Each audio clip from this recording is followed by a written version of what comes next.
All right, welcome.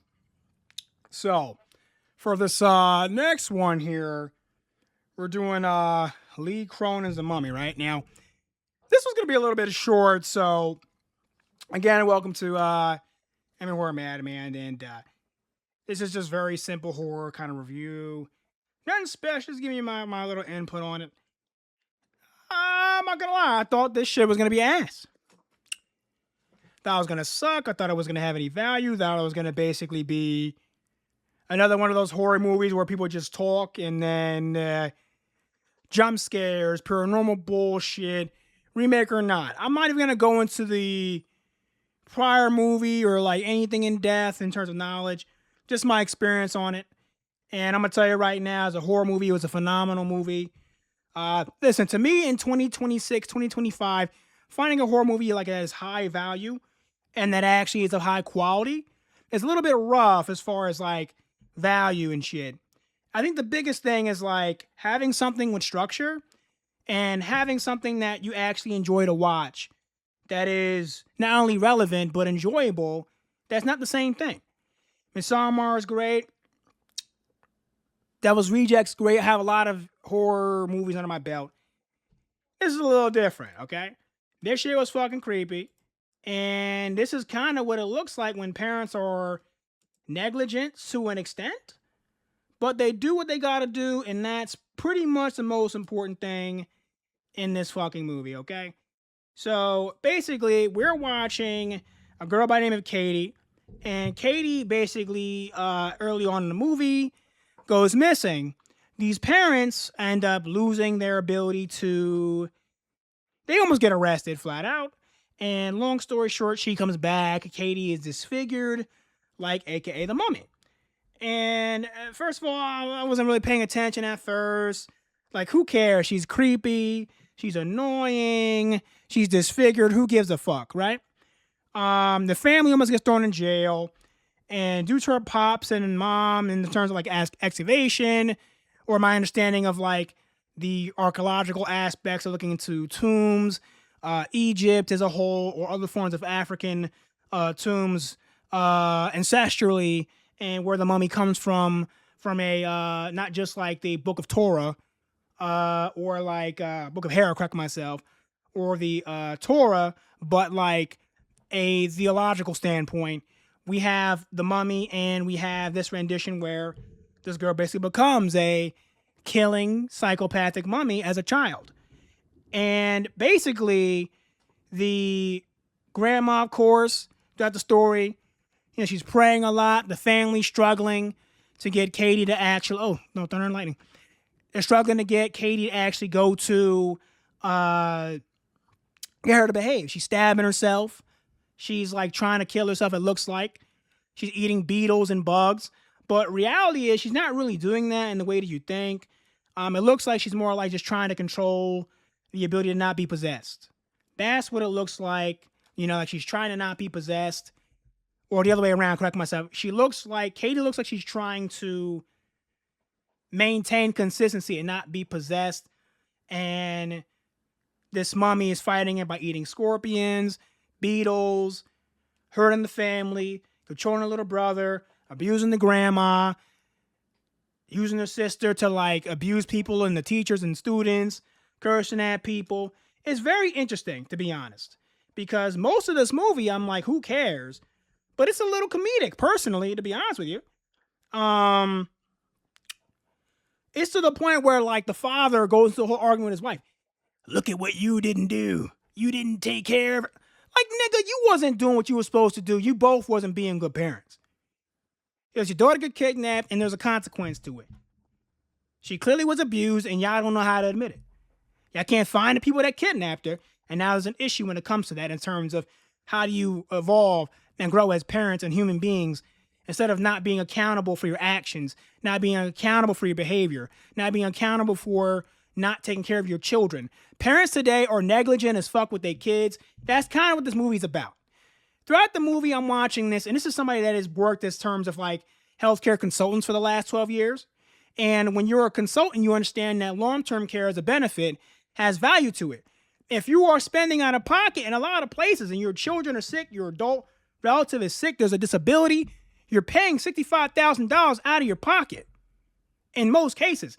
With inflation, that number definitely is up to 75, 85,000 plus. You can buy long-term, short-term care policies outside of like Medicare and services for your children through like Medicaid, which would be more free in terms of Medicaid. But realistically speaking, there's children throughout, the country. They have disabilities, whether it be high on the spectrum, children that have physical disabilities or mental health issues or cognitive issues due to their mental impingement, either from genetic standpoint or people that are born through like drug abuse and physical abuse as a child. You have people that have to deal with that. Statistically, all they would have had to do, which is the joke I made throughout the movie, get that gun, nigga, get that gun. Because all you have to do when your children go through this situation, get a house built. Get somebody in terms of security. It's okay to have children on the spectrum. It's okay to have people that have high-end mental health issues. What's not okay is lying about it. What's not okay is hiding from it as a parent. You're ashamed, you're embarrassed. Katie was fucking, she's a fucking cripple. No. She's a cripple and she randomly just gets out of nowhere, climbing on walls and shit. Ripping fucking floorboards, stabbing herself in the foot, eating scorpions and shit. Nigga, put that bitch in a home. I don't care if she was 8 years old. She wasn't, but I don't care if my daughter was 8 years old. I'm putting her in a home, nigga, or I'm putting her in a different situation. You at least could have got a long-term care policy of like $50 a month. With Medicaid, you can get something for free. The elderly and the youth that have these disabilities, as Americans, we need to be more educated. And I'm somebody that educates you on this, but you need to be more educated on how it benefits children, because I know it's supposed to be a horror movie. They got a house, nigga. They got the bread. They're not poor. I don't want to hear that shit. They got the bread for it. They job offers the shit. Most of these jobs now offer the shit. Anyway, I would have got her a house built. Anytime she misbehaved, she wasn't normal. I'm getting rubber bullets, nigga. Rubber bullets, nigga, and I'm shooting her ass. Rubber bullets, and I'm shooting her ass. Like, rubber bullets, and I'm shooting her motherfucking ass. And just the scene in general with the grandma was funny. To be perfectly honest with you, the grandma, she's a sweetheart. She makes sure to take care of her granddaughter. A lot of Spanish she was speaking there, but there's limitations to it. And one of the highest end limitations to it is that despite the inconsistencies in it, right? She's a psychopath too. Like, she can't even move correctly. When she moves, she abusing the family, beating niggas up, throwing through doors. The mother and the father are insane. It's a lot of black families like this too. Stop ignoring your children's mental health illnesses and go do something about the shit instead of being a little bitch. Stop being a bitch and go take care of it. Take care of your shit at home and stop lying about it. I'm more harsher on my people because we know better, and in this age, I don't want to hear the excuse. If you're 60 plus, it's okay. If you're a grown ass man, I don't want to hear that shit. I'm gonna clown you. I'm sorry. I'm not gonna be no bitch made ass nigga and be nice about the shit. I'm gonna clown you about it. But basically, it just got to that point where she just couldn't be consistent, and no one's upset about it. She gets thrown through the window. She gets choked with a Jesus piece. She gets sent flying all around the place. You know, she pretends she didn't do shit as usual. That's what Katie does throughout the entirety of the movie. And honestly, like, it's one of the funniest death scenes in the movie. You know, the headphones part was the creepiest part about it, but, you know, I'm not even gonna lie. See, like, I love music. I don't even know how to say it more than like people with wearing headphones don't make you pussy, but I don't know. Part of me feels like if you gotta wear headphones everywhere you go, you're not paying attention to your surroundings. Kids are one thing, but adults, kind of pussy. I don't know. What else? These guys are just paying attention to the kids, man. They just make it worse. Anyways, the kids get possessed, like I said.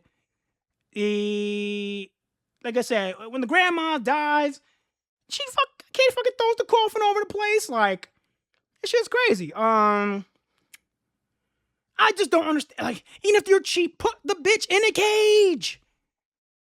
She ain't normal. She's got scriptures. She's got Egyptian hieroglyphics on her fucking legs. She's ripping it off her skin, nigga. She got that shit on her legs. That's what you gotta do. Oh, that thunder is nice.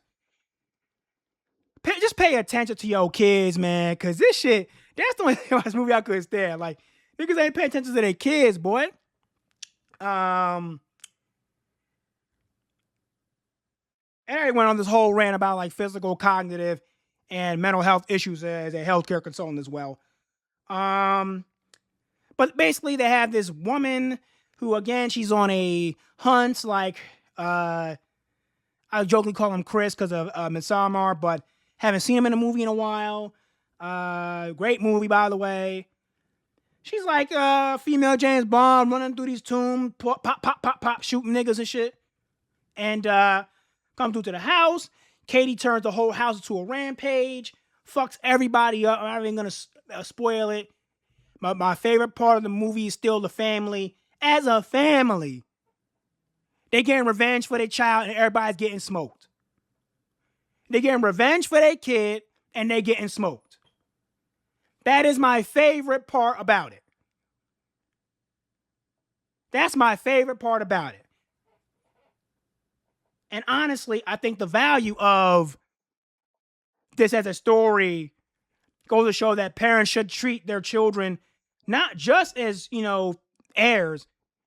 Don't be soft on these niggas, man. Sometimes these kids is bad. Kidnapped or not, man, sometimes your kid's not listening. Sometimes you got these kids running around and there's no consequences for their behavior. There's consequences, nigga. There's a grown man out here. There's a woman out here. There's another child out here your age that went through some shit. They're going to hurt you for you fucking around with their life. We can't keep coddling these kids, and that's part of what I'm saying. These parents coddle their daughter instead of fixing the problem. They don't know what the fuck they're doing, and to be better as parents, you need to start focusing on better evolving, protecting them, but giving them the real understanding what responsibility is. Sometimes accountability is, you know what, boy? You disrespected that little girl. Her brother came to the house asking on some real shit. I want the fair one was come get this smoke. And as a father, I'm going to tell you, go outside and fight that nigga. He said you hit his sister. That's wrong. I talked to his father. We gonna supervise that shit. Y'all gonna sit around in a circle and fight like real people. Y'all want to act like it? You want to put your hands on somebody, a female especially? Well, then you gonna act like you grown then. Come sit out and fight. Oh, I don't want to fight. Or I'm not going to. So you know what? Come sit around and fight this nigga. So you want to act like that? You teach not only your children good values and respect and morals, but forms of accountability. It don't matter if you a funny ass nigga in person. Teach them niggas that shit. If they following your lead and you're not doing nothing of value, then what the fuck they gotta follow? Like, well, there's nothing to follow for you at that point. Throughout the movie, the kids even start feeling like that because they're seeing their parents not take care of business with the oldest daughter, Katie, at home. When you ignore one child and let them do what they want, everybody else gonna follow suit. That is the problem. Otherwise, great movie. I wish everybody got shot up earlier. And Lee Cronin's Mummy is a very good movie. One of my favorite horror movies I've seen in a minute, honestly. And hope you go see it and enjoy it. Shit.